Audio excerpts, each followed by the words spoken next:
So we're adding fractions, but we have to distribute first.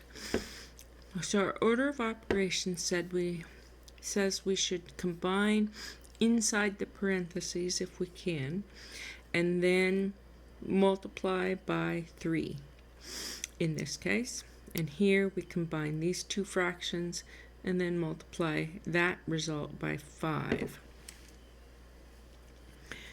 So first I'm going to look at 1/4 plus 1/3. The rule for adding fractions is we have to have common denominators. The 4 and 3 have no factors in common. 4 is just 2 times 2, and 3 is prime, so it's just 3. So in order to build to common denominators, I'm going to have to multiply my 3 by 4. So I have to multiply that 1 by 4. I'm going to have to multiply my 1/4 by 3 over 3. So my common denominator is going to be 12. And I'm going to have 3/12 plus 4/12 is 7/12. So this is what's inside this first set of parentheses, 7/12. So I'm going to write that down here as 3 times 7/12. We still have to figure out this other 5 times the quantity 1/3 plus 1/5. So first I'm going to combine 1/3 and 1/5. Again, in order to add fractions, I have to have a common denominator. I like the least common denominator, the smallest number I can make fit that will fit both factors, both denominators into it. 3 and 5 are both prime, so I'm going to have 3 times 5, or 15, as my least common denominator. So I'm going to build both of these to a fraction with 15 as the denominator, which means 1/3 I'm going to multiply by 5 over 5, and 1/5 I have to multiply by 3 over 3.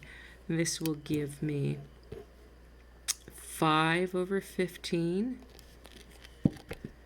plus 3, I wrote 12, 5 over 15 plus 3 over 15, and that's going to give me 8 over 15.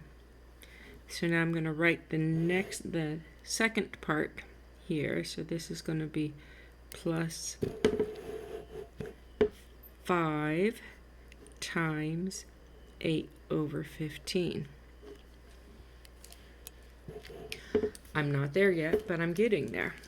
To multiply these, I make my 3 look like a fraction by putting it over 1.